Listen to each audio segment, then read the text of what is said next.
Pode crer mais baiano, do samba leva a cor, Deus do encantador. Meu ouça, luta da ligeira, não foi vão a luta.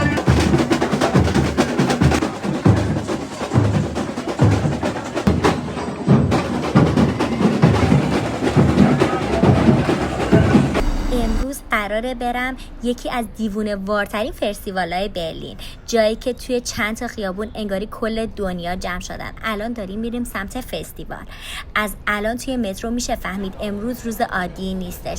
همه لباس رنگی پوشیدن. حس میکنم امروز قراره انرژی شهر کاملا فرق. فکر میکنم نصف برلین امروز اینجاست. فقط جمعیت رو نگاه.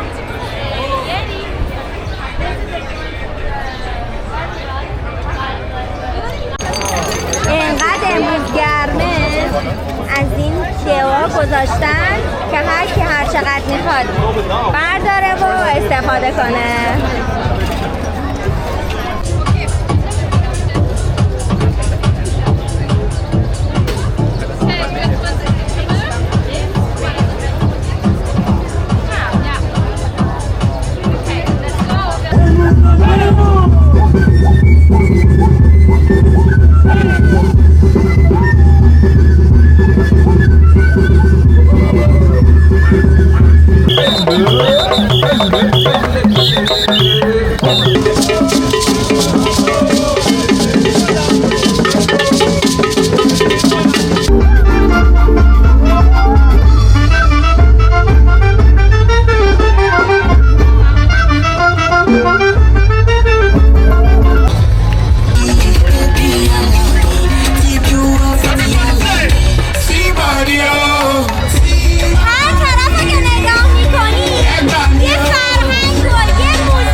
خوش میگذره، جای همه تو خالیه.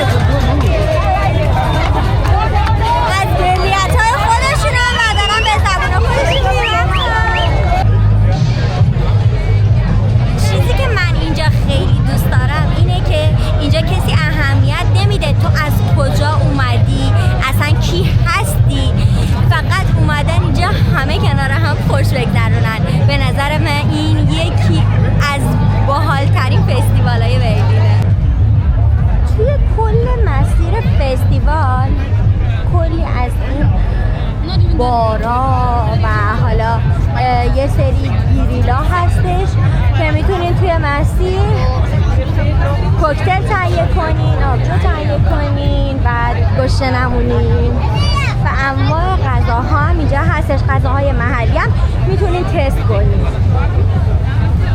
با هم دیگه بریم یکیشو ببینیم.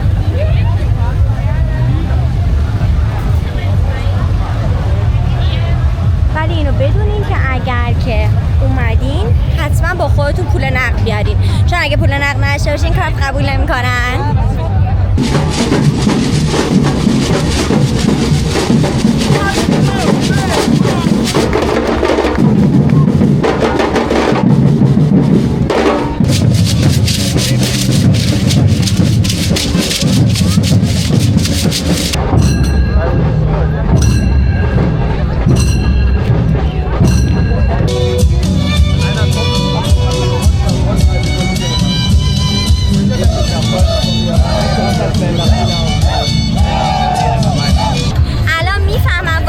فستیوال چرا اینقدر معروفه؟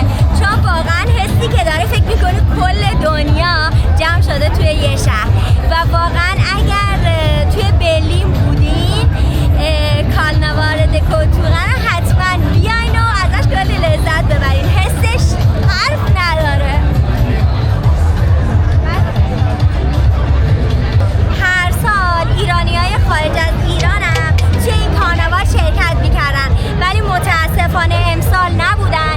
جا داره که بگم جای همه‌شون خیلی خالیه. امیدوارم که سالهای آینده همه ایرانی‌ها توی این کارناوال شرکت کنن و فرهنگ اصیل و قشنگ ایران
سابسکرایب این ویدیو رو دوست داشتین خوشحال میشم سابسکرایب کنی یا بقیه ویدیو هم دنبال کنیم.